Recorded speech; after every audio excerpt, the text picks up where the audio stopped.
I joined Ramachandra in 1998, and at that time the program was already 3 years old, and it had started in 1995 when Dr. Lalita Kameshwaran was the Vice Chancellor of the university. Dr. Kameshwaran, as Manoharan said a few weeks ago, had tried very hard to start a speech and hearing program at GH in Chennai.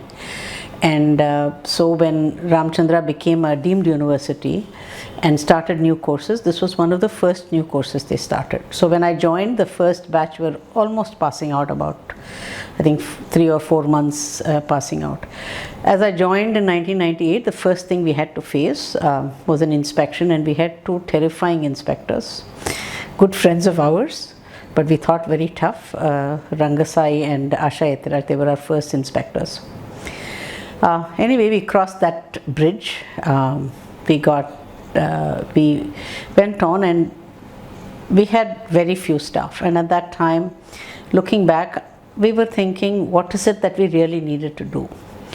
The first thing, of course, was, we needed more patients, because we were only seeing 40-50 patients a month. And given we had 45 students, it wasn't in any way enough. Second, we needed to know how to expand our teaching. And so we started just trying to find our way in this university, trying to find a place in the university.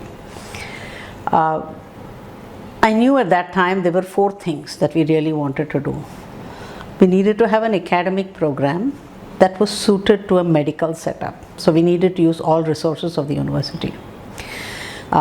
We wanted to have a clinical program which had a very specific signature, again, that reflected, the kind of patients we could access.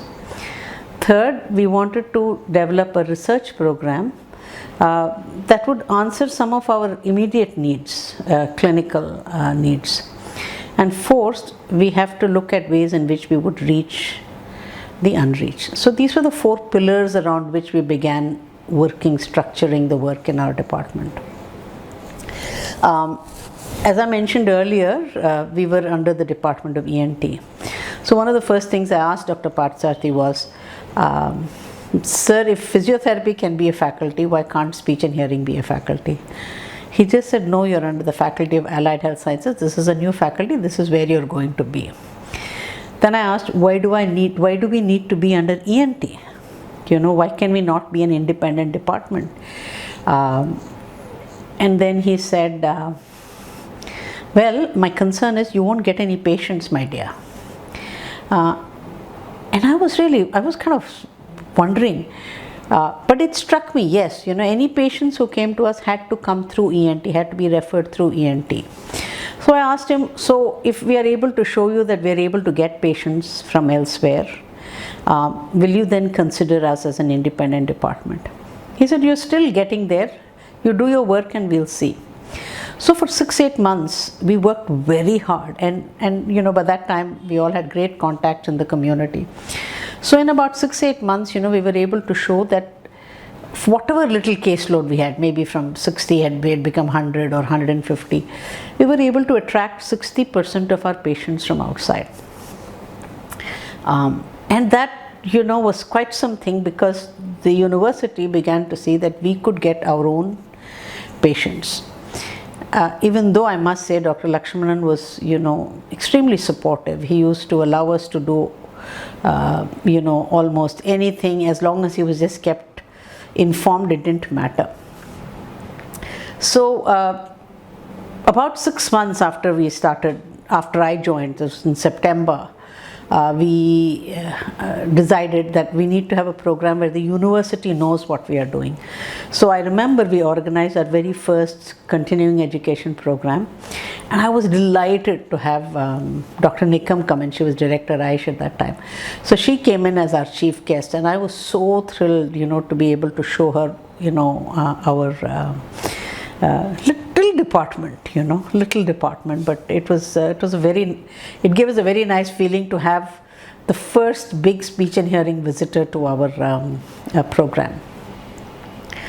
One of the other challenges we faced in the first few years, apart from building caseload, is that we had a lot of attrition. I used to get really, I used to keep wondering, where am I going to find more patients? Where are we going to find more teachers? Where are we going to find more staff? But Dr. Partha would say, yes, just wait for 5 years, you will settle down. And truly that did happen as we went on. So as we developed, the other thing we did in 1998, the year we joined, is in fact, just as I joined, was we converted our program into a 4-year program, the 4th year as an internship. It was about the same time that RCI also converted the BSc program into a 4-year program. So we just kind of fit right in, and so the first batch that I was involved with fully at Ramachandra graduated with a 4-year program. So as our program grew, we obviously ran out of space, and we had to build additional infrastructure. And space, as everybody knows in a hospital, is absolutely valuable. I've heard many times people tell me, with the space that we had, if they put hospital beds there, they would be making thousands of rupees instead of the very small amount that we were able to generate from our little space. And so one day in 2004, when we were just beginning to start our master's program, we had run out of space in that little area that we had moved to in 1998. Dr. Partha came by one day and he said, so Roopa, come look at this space. It was just a little bit beyond our old department. And I looked at that space, and he said, this is where, if you want, we will give you space for your speech and hearing department. And I said, sir, this is just above the noisy laundry. There's a generator to the right, and this is just not the place where a speech and hearing department should be. So he smiled at me and he said, well, you take this, Roopa, now, or you won't get anything for 5 years. We will see when we think of building another building. So he said, you have to tell me now. So I said, okay, we'll take it. And he said, remember, I'm giving you this place, and it's not as if I've said that we won't do what is necessary to make it meet your specifications. And they truly did that. When they rebuilt it, they did some terrific reinforcement in the floor. They raised the floor, they made it vibration free, and over a year or two they removed the generator, and we really got this huge space. That's when we moved into the Kamalam Ramsamy block. And that space has very special connotations to us, because at that time our Chancellor, Sri Venkatachalam, took so much care in building of our department. He used to come by very often, talk to us about what we needed, and it was not just the size of the rooms, it was the color, it was the type of sound treatment we did, it was how we accessed each space with reference to safety, security. He recognized that we had a lot of children who would come in, so he wanted to make it child friendly.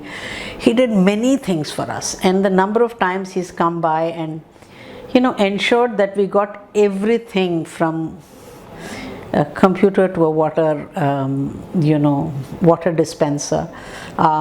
We felt really very good, and the best thing he did, of course, was to install a Shirdi Sai Baba in our department the day we moved into the department in 2006 it would be. Today, 15 years later, we are still there, and the department, we love it as we loved it the first day we got in. Over time we expanded. At that time we had 1.5 floors, and then we got another floor, first floor, then we got another half of the third floor, and now we are asking for a little bit more space. So our department really grew with space because the university, I think, saw that we were utilizing it to a great deal.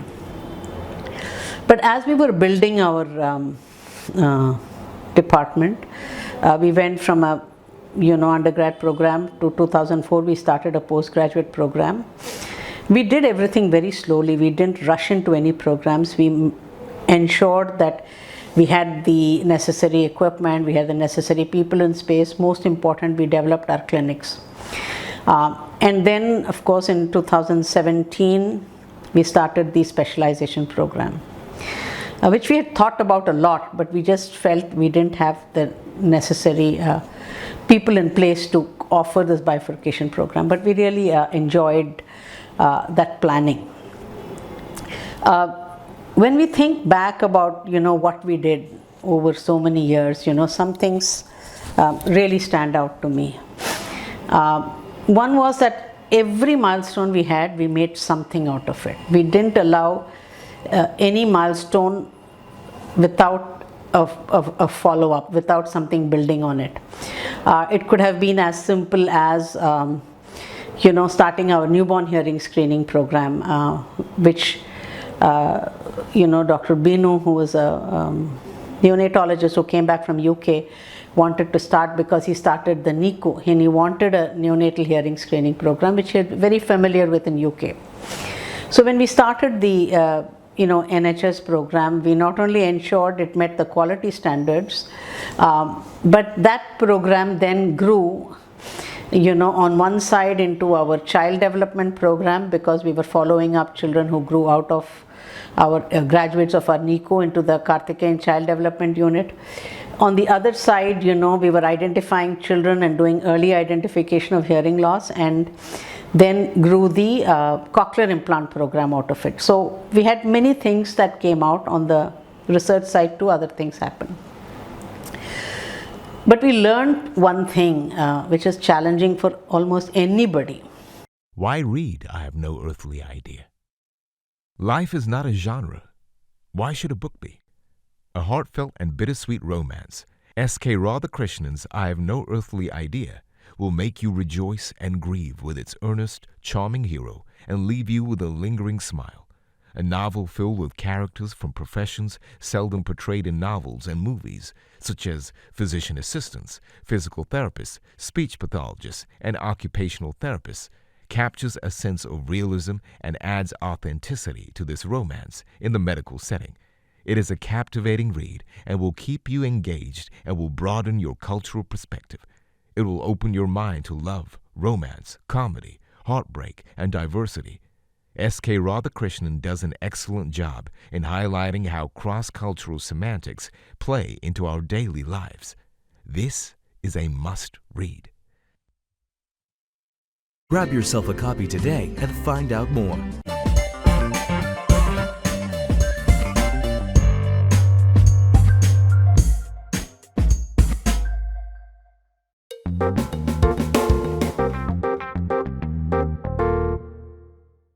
How do you learn to work in a medical setting? What did we learn about that? Not one of us had had exposure to working in a hospital before we came to Ramachandra.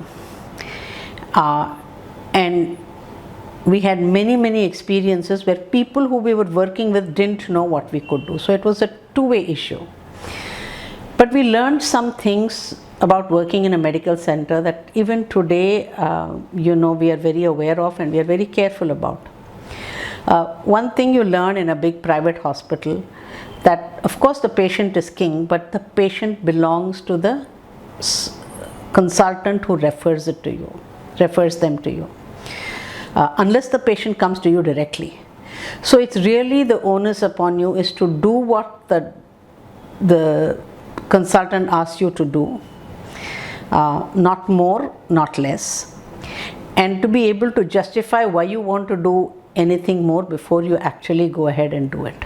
We have learned some of these lessons in difficult ways. Even though we believe we should be doing some more testing, it's really important to have your consultant agree with you on that. The other thing we learned, again, in the hard way, was that you have to refer back very fast. So if you test a patient now, and the doctor calls you and says, hey, I want you to do, evaluate this person's hearing, or I want you to do a speech evaluation, or I want you to go look at this child in this ward, you need to report to the doctor that this work was done and what is your feeling on it, just to pick up the phone and speak to him. We found that these two things at once improved our relationship with the doctor, our communication with the doctor. And really, it really improved. And the one who taught us this really was Dr. Ravi Kumar. After Dr. Lakshmanan left in 2000, I became the chairman. Our department became an independent department. And so one day, Dr. Ravi Kumar walked into our clinic and he said, you know, I'm Ravi Kumar, I'm the HOD of ENT. I want to work with you guys. I don't want to do this administration of your department or your course or anything like that. So, you know, let's make sure that our relationship works. And it did. He did a lot to make it work. We did a lot to make it work. And he taught us some of these lessons, you know, about how to communicate back to the doctor, when to communicate back to the doctor. That's some things we learned from Dr. Ravi Kumar. The other person who taught us some very important lessons on how do you work within this medical setting was Dr. Jyotsna Murthy. Dr. Jyotsna Murthy is a plastic surgeon and she was working with us on Cleft. We didn't know much about Cleft, but we knew how to do speech evaluations for sure. So she would come back and she would, one day she threw a file at me and she said, "Arey Roopa, ye kya kar rahi ho, you know, what are you doing? I don't want 4 pages or 5 pages of reports, you know, telling me when the child was born and how many siblings he has and, you know, what his language development is and, you know, when he started speaking. That's not what I want to know.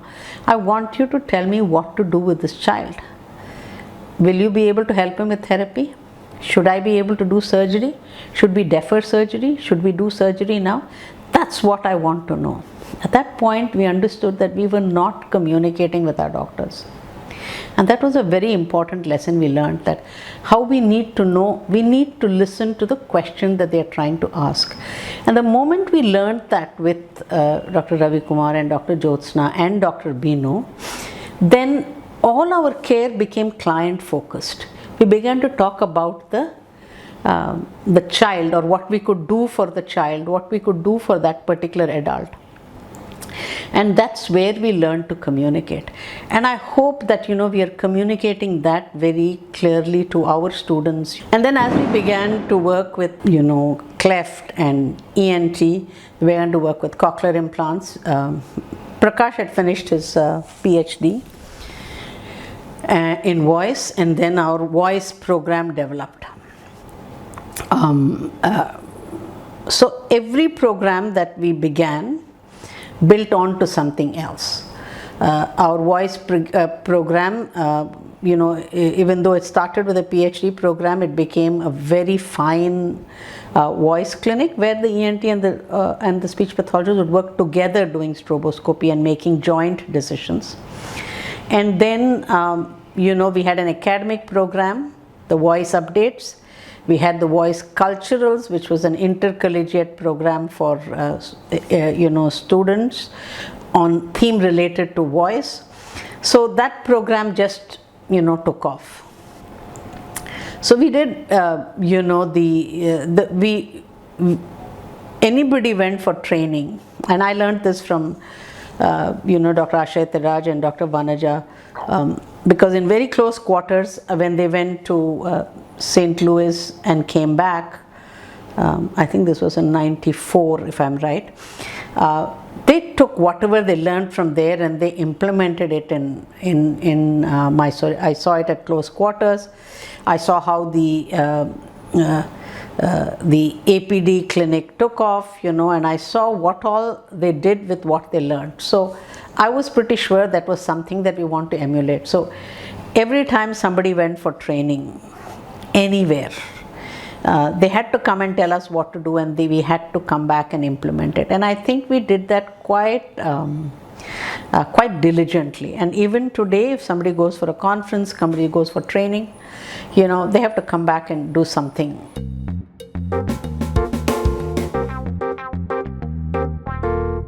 One of our greatest difficulties was how do we find faculty and how do we keep faculty. there were many people who wanted to work with us. And right in the very early years, we would take anybody who came our way, because if we had a vacancy, we had to keep it filled. But sometimes we weren't always able to employ who we wanted. Private institutions, have their priorities, and oftentimes, we had to wait sometimes to get somebody, but generally we didn't have too much of a problem. But as this attrition, of losing people, employing new people, kind of settled down by about 2002. We had a lot of people. We had Matthew, we had Visalakshi, we had Nitun, we had Anjana, Sunita, Delsi, Divya. I cannot tell you how many people worked with us in the very early years, but they were all very great teachers. So when somebody would come in, I would ask them, who is your model teacher? Who is the teacher you admire? Because that gave me great insights on, what type of teacher they were going to be. So we had, the names. Dr. Savitri, Dr. R. Manjula, Dr. Ratana, Dr. Rajshekhar, several people who would be say that this is the kind of person we admire as a teacher. And true enough, they would teach like that. They would teach very much like their mentor. We have to understand at that point, none of us knew anything about teaching. We had just graduated, well, not me, but others had just graduated. They came into teaching, so I was kind of the teacher mentor also. In about 2000, they had a faculty development program for all the senior professors of the university. And so I was involved in that. And at that point, suddenly everything I had been doing in the past just kind of fell into place as to, why I was teaching, how I was teaching, what I was teaching, what I was assessing, and it all just fell into place. Ramachandra has a great, faculty development program led by the medical education unit, which had training in the early years from the Harvard Medical International. So then Dr. Raghu and then Dr. P.V. Vijayaraghavan, our current Vice Chancellor, are passionate educationalists. So they put a lot of stress in teaching us, telling us how to teach, or teaching us to teach. And so it's when I went through that program, and we started spreading that program across the university, we've ensured that every person who becomes a teacher, within about a year of joining, they do go through this faculty development program. And then they undergo several levels of training and retraining and exposure, which is really important, because straight away all of us are on the same page with reference to what is expected of a teacher, and then we are able to build on it. More recently, we have moved to using the Moodle's platform. We're doing lots of online teaching, and it's been really interesting to see this whole bunch of 25, 26 teachers all be able to get on the same page and learn together. And that's something that we really learned. The other thing about our faculty that to me is very important is that we picked who we wanted, and we picked them for particular jobs. So anybody who joined us, at least after the first 4 or 5 years, was there because we needed them for a particular, teach a particular course, or we need a skill set in a particular area, clinical skill set. And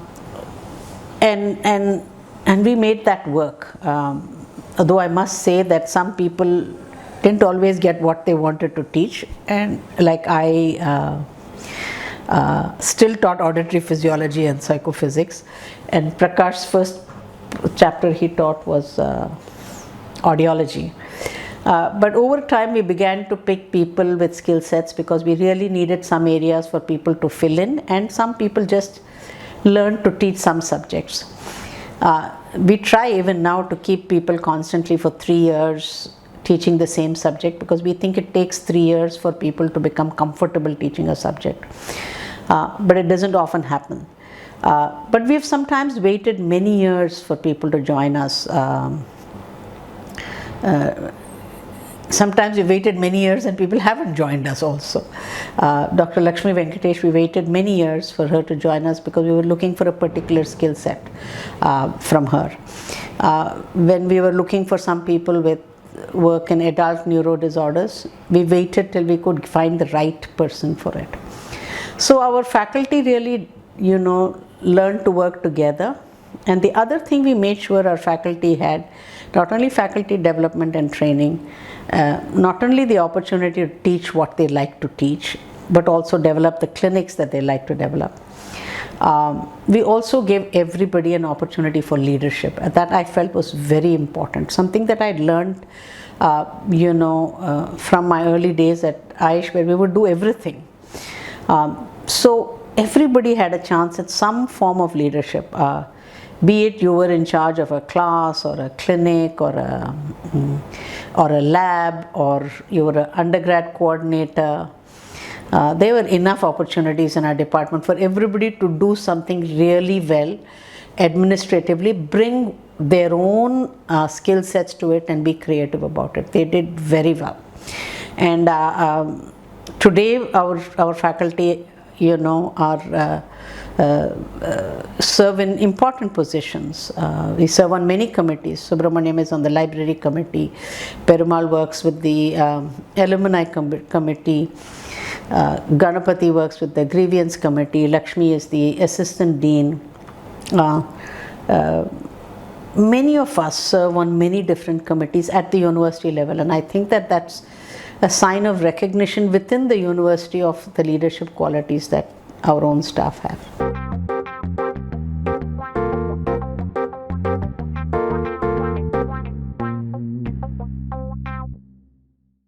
How do we attract students to our program? How does a student get admission to our program? We usually get even today, from olden days, we usually get our students either through an alumni, an older student, through somebody who's got a child or a family member who's got a communication problem, or some healthcare person from inside or outside the university who has referred them to our program. When we trace where our students came from, it's generally this. It's never been with an advertisement in the paper, or we haven't used social media so much, but any of those things.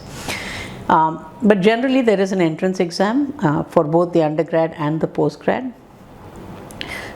There's an entrance exam. We have for the postgrad we have a specific speech and hearing exam. For the undergrad, it's a general entrance exam for many other courses, including allied health science and other courses. So completely based on merit, you choose the course that you would like to take. We encourage students to come, who show interest, to come in and see the department. We introduce them to another student or an alumni for them to talk about what they will learn, and that's what we also have, of course, the website they can go to, and that's how we have usually been able to attract interested students into our program. Many of them continue to do their masters with us. Earlier, many used to go abroad, but the number who go abroad for higher education has now become much less. Some go to other institutions, most popular being Aish or Aish or Mahe or KMC has been the places they've gone. I think Mahe a lot, and Institute of Speech and Hearing quite a lot.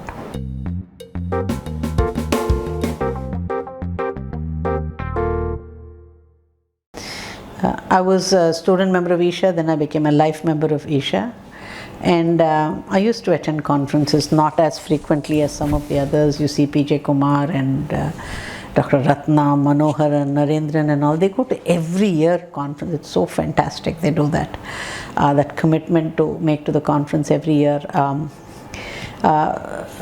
I began going about 89, 90, 2000. I think there was a conference in Bombay. For the first time they introduced posters. We had posters. We were so excited doing those.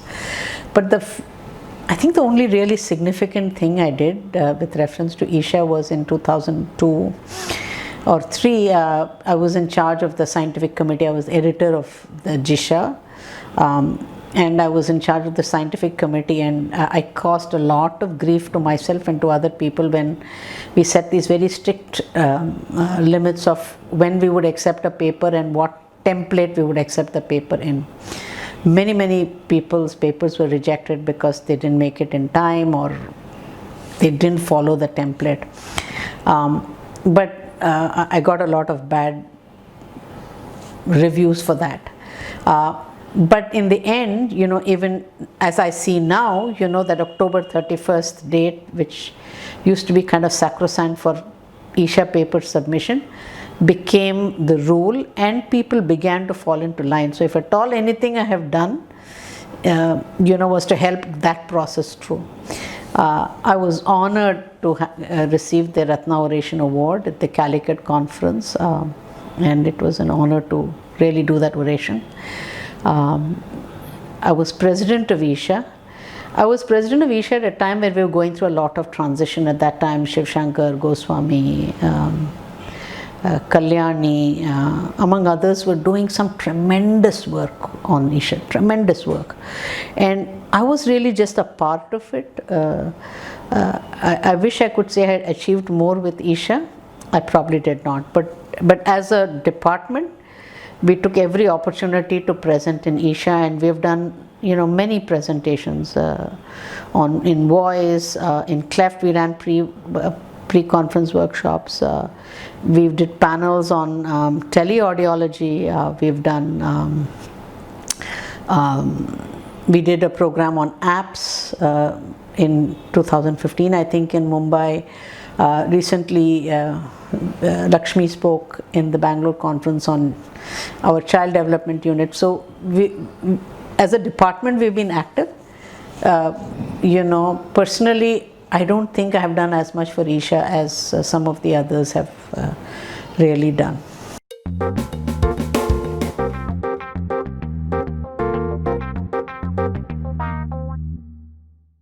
The Indian Society for Cleft Lip, Palate and Craniofacial Anomalies. This society started in 2000, just as cleft surgeries were increasing in this country, and they were started in Mumbai. They had a meeting in which they started this association, and at that time, the group, mainly orthodontists and surgeons, plastic surgeons or maxillofacial surgeons, did not want speech pathologists as full members. There was this big debate at that meeting. Jyotsna came back and told me, Roopa, I have fought for you guys. Now you guys become members. I've said speech pathologists should be equal members, and one day they will also be president. I was laughing at that time, but of course with Jyotsna's persuasion we became members. And it was an important thing to suddenly be. You had to prove yourself again, back all over again to these professionals. But as we had the support of Jyotsna and Dr. Edenwala from Trichur and others, we found that we really became a part of that society. And I was really honored to become the president, the first, I'm not sure the first woman president, but at least the first SLP president of that organization, and it meant a lot. So it's really become a society now which has 3 equal partners at least, if not so many other members were also, so many other professions are also represented within that association. But the icing of the cake for us was really the the World Congress on Cleft Lip and Palate that we held in 2017 February in Chennai, and I was the secretary. Jyotsna was the chairman of that Congress. We had approximately 1,000 people from 70 countries, and it really put us on the world map. Cleft care in general, and people really came to know about the work that we do. So that was a big thing about the association.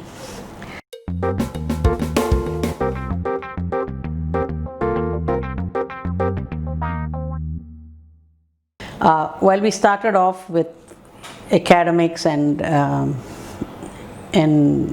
clinicals, which expanded very rapidly, our work in research took quite some time to start. One of the first things we wanted to start, of course, was to be able to write projects or to be able to get,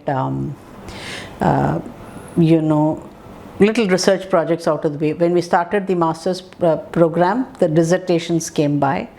In 2008, Prakash finished his PhD. But our real problem was that we didn't have people who could be, research guides. I didn't have a PhD, I didn't qualify to be a guide.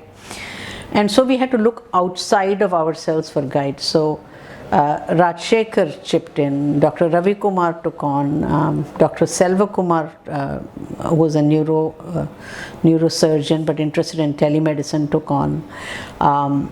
And then we had Dr. Vaidyanathan, so important he was.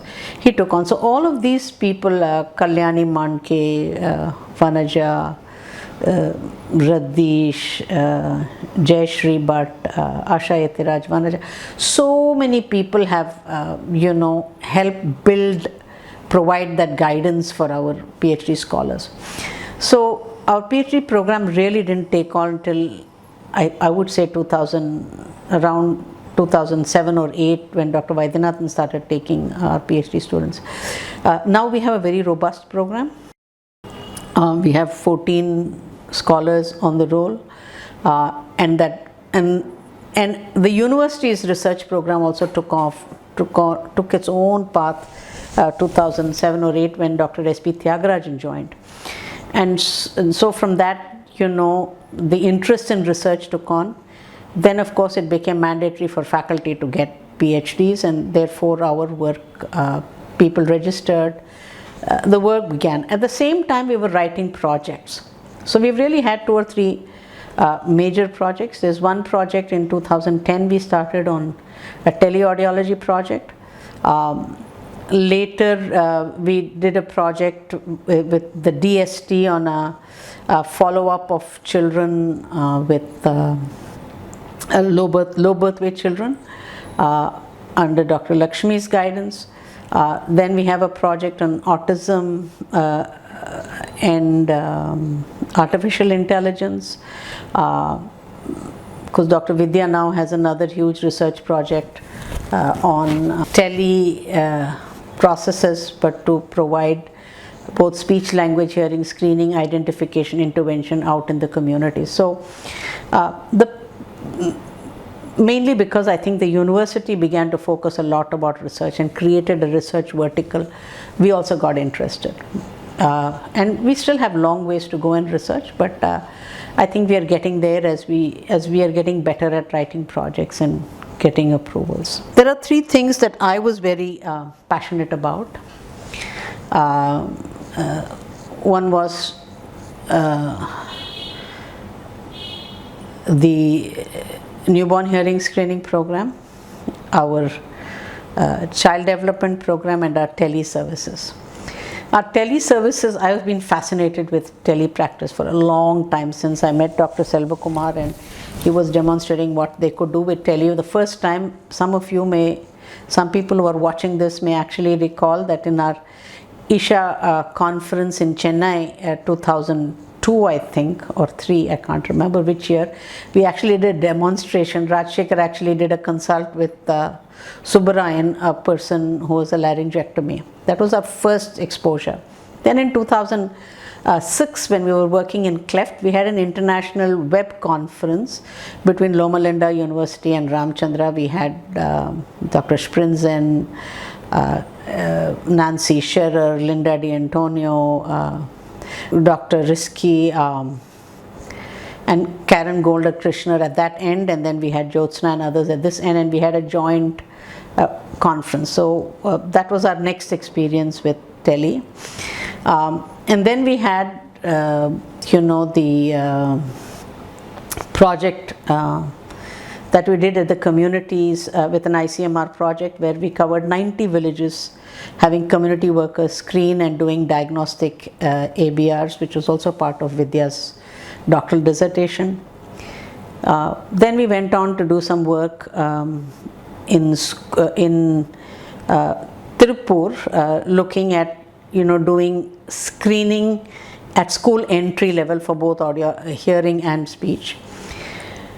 And then we went on to do a project which was really initiated with the help of Dr. Agarwal, who introduced us to this group who had this Medtronic's EntraView, and we were able to use that little otoscope attached to a cell phone in our community project in Cleft, in an area where we could just not identify people. We were having great difficulty in identifying middle ear disorders because everything was B-type conductive loss and we didn't know what was really happening. So this EntraView, when we trained our workers to use this EntraView, we were at the back end at the university, we were able to look at the view pictures. They were able to send, we were able to make decisions on which children had wax, which children needed further ENT consult. So that's what really made a big difference. We use that EntraView a lot, and of course we've been using tele-therapy or tele-audiological assessments. But much of our tele work has not been commercial. It has mainly been a matter of being able to reach people that we could not otherwise reach. More recently, we do have a tele component to our clinic, and now during the pandemic we are doing lots and lots of teleconsultations, and that is only now in the more recently, but I believe in the future we will go the tele way. It'll be a big thing, I think. The other part that really took me on my own journey was our work in Cleft. In 2000, when Jyotsna knew we didn't know anything about Cleft, she had called Dr. Linda D'Antonio, who she met at a conference, to come and teach us something on Cleft. And Linda came and we had a big meeting. We had a consensus meeting. We had called community speech pathologists, community-based healthcare and other workers, and speech pathologists. We had a consensus meeting to look at how do we meet the needs of those children with Cleft who will not come to our campus for therapy, because surgery you can come and do, therapy you need to come again and again, and no parent is going to bring their child even once a week from a rural area. So we were wondering how to meet this need, and at that time I had taken Linda to meet Mr. Rangasai, and Rangasai told me, Roopa, go to the villages. And I said, okay, how do I go to the villages? So it so happened that Linda went back, and this consensus meeting of ours, we had published it actually in Folia Phoniatrica. But she talked about this process in a conference in US, and Esteban at that time, who was from Transforming Faces, a charity from Canada, heard her and said, hey, can we do something? We are interested in such comprehensive care projects. So Linda put me in touch with Esteban, and Esteban said, Roopa, would you be interested? So I said, yeah, but first I have to go to the village. So he said, okay, here go, let me give you the contact. We have a project running. So you go. So I went to Jamkhed, which is near Pune, near Ahmednagar. And it was the most transformative 3 days of my life. I spent 3 days going with these workers through villages, looking at the work they were doing on women's rights, self-help groups, AIDS, family, family issues, water management, all kinds of things. I was so inspired. I came back and I told Jyotsna, we have to do this. And she contacted Tiruvannamalai because the district rehab officer there, Mr. Vardarajan, had managed to have 70 surgeries done at Ramachandra. So she said, Roopa, here is the group, let's talk to Vardarajan. Dr. Vardarajan, Mr. Vardarajan was so happy. He said, of course, we will begin to work. So he said, come and do a sensitization for us. So we went to the community and we ended up with like 200 people, NGOs, healthcare workers, all who were talking about Cleft. Who came to us, and then we taught them to do a simple triage, And from 70 patients, we ended up with 180 patients with Transforming Faces funded that. That was 2006. And today, 15 years later, Transforming Faces is 20 years today, and we were maybe one of their first big projects. They continue to fund us, and now we not only work in Tiruvannamalai, we work in Kadalur, we work in parts of Kanchipuram. We have more than 500 individuals with cleft and their families we take care of. Our children get speech assessment, speech therapy, they get audiological assessment, any ear surgeries, they get preventive dentistry, they get dental care. But one of the things that we had in the community was that we really had trouble developing our data. We didn't know how to manage our data, and we were working on our newborn hearing screening project at the same time out in another district. So Subramaniam and Vidya, my two colleagues, started thinking about how we going to manage this data, and we came up with this idea of this app, and we found somebody who could build the app. We didn't have money for it. And so we entered the social media competition, which Mahindra and Mahindra had called Spark the Rise. We developed a campaign called Empower, and we started collecting social media votes. So my really favorite story about the community really is that one day when I decided that we were collecting all these votes and we really wanted to reach a threshold, I decided to take a cab and go into a village and start ask those village people whose kids we had helped to give us votes. So I went to this village deep in Tiruvannamalai, and the lady introduced me to the head man, the sarpanch of the village. And so he said, of course we will give you votes, and he whistled, and about 100 people showed up from that village, and all of them had their phones. And he said, this lady wants votes. I know it's going to cost you 25 paisa each, but they've done so much for our children here. You all must vote. So I gave them the text number, whatever they had to do. And they all voted. So in one shot, we got some 100 odd votes. Then I said, thank you very much. And I was leaving. And then, one guy started and said, no, wait, madam, we are going to give you another set of votes. So I said, how are you going to give me another vote? He said, we all have 2 SIM phones. And so we will use another SIM and give you another set of votes. And they did that. Then it just struck me. I said, why do you have 2 phones? Why do you have 2 SIMs?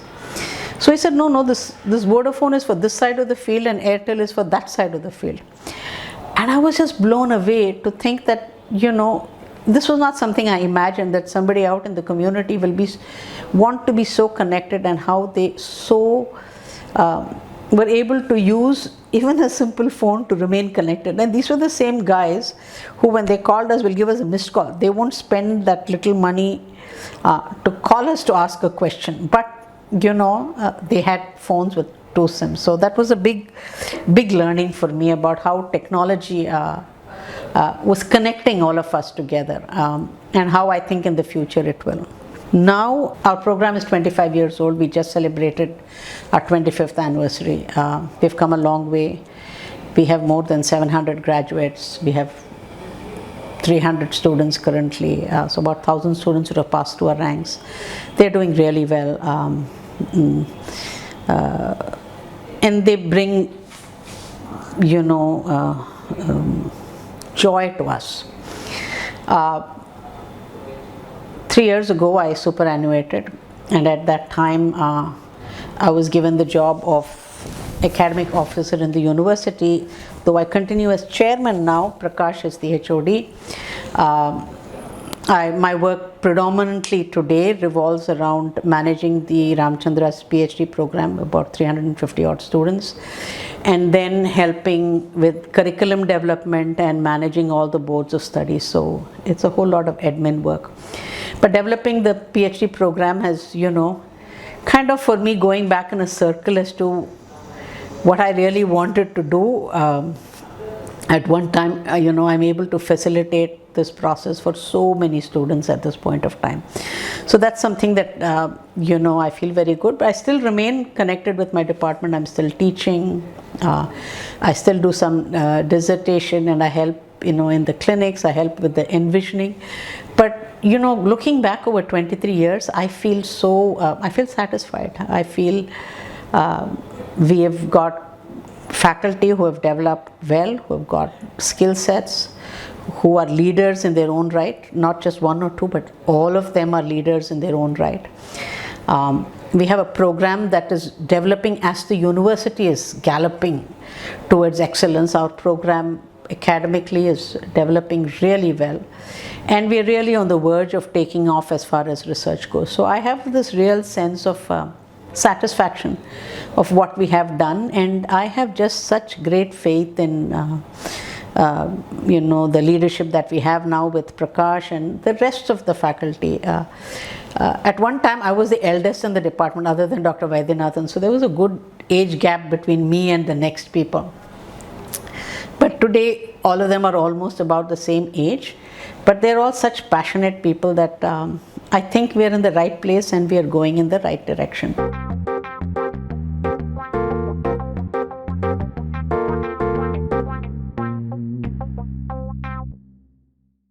I have a daughter, Shreya, who is like me, an East West Center fellow. She did a leadership program there.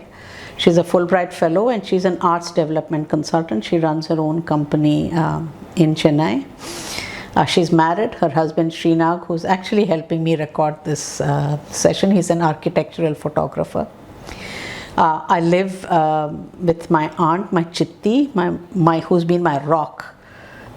These 25 years I've been in Chennai, she has been here with me, so she's my rock. I live with my chitti and a family friend, Mr. Ramachandra, and we have a young Nepali boy, Neeraj, who also lives with us. So Shreya and Srinag live close by, but they're in and out all the time. Expanded to this, I have my sisters and brothers who live across the world, who we meet very often, and then expanded from there, we have nieces and nephews and people also. I have a large extended family. But past 25 years, I have another and as equally integrated family have been my colleagues at work and my students, who have really given me purpose in what I have been doing work. And I cannot tell you how good I feel about this support system I have built up. The joy and love and affection I get from people around me is quite something. My most precious possession is my happy box. It's a box that was given to me by my colleagues and my students in when I was 50 years old. It was full of notes and anecdotes and things memories we had all shared. And I have a box full of it. So this happy box is my most memorable box. And so I consider all of these people my family.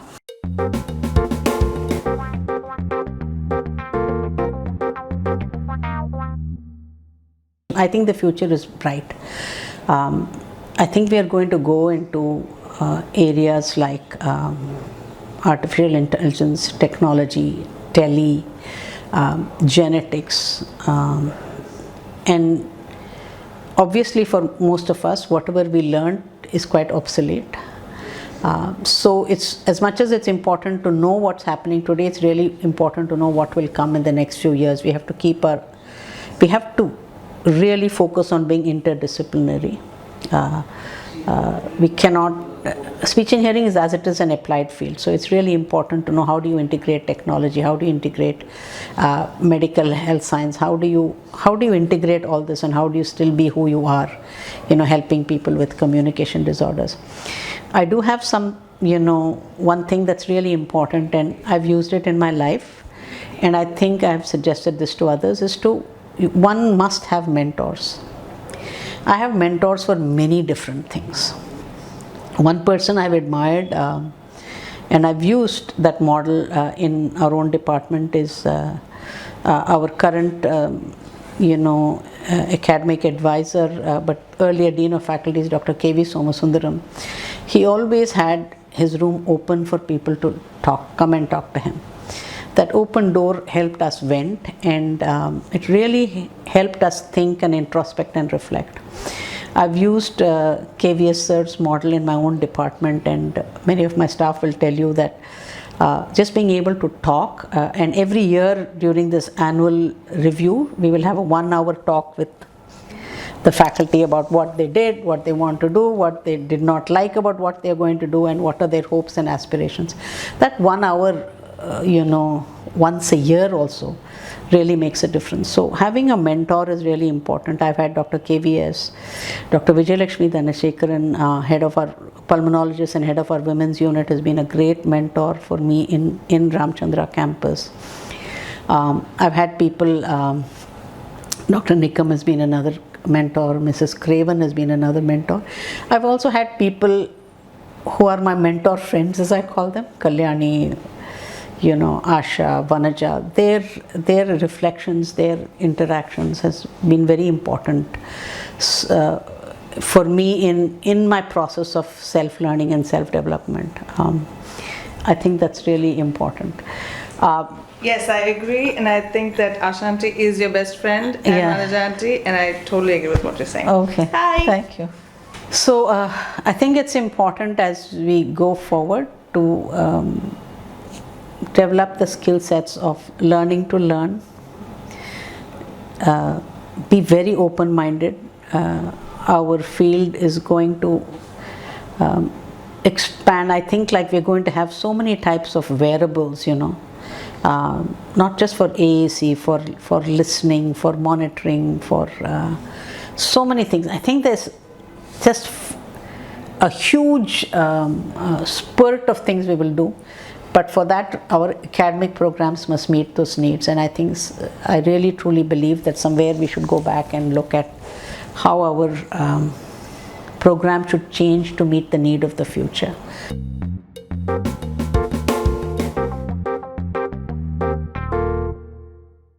I've said this often, I've said this before too, that speech and hearing can no longer be narrow path, Each one of us, of course, need to know what we are good at and really specialize in it. I've had the benefit of training to be a speech pathologist, doing audiology, switching between audiology and speech as I like. But I think that's not the way it's going to happen in the next, couple of decades. It's going to change starting soon. I really think one has to be a very passionate clinician, because it's only when you understand your clients do you figure out what are the solutions you need to seek. So whether you're a teacher or whether you're a clinician, you must be passionate about what you do. But I see this greater and greater dependence on technology, artificial intelligence, molecular biology, genetics. And somewhere in our teachings and learnings, whether you learn it in your program or you learn it outside of your program, we have to learn. I think like coding is like the ABC. You have to learn to code if you think you're going to, work in the next generation. So I think that our training programs also have to somewhere be encompassing of these special skill sets, or at least know how to get these things. I struggle when I have to talk to a genetist, because I don't understand his vocabulary. He doesn't understand mine. Or even for that matter, developing a technology with an engineering or a software specialist.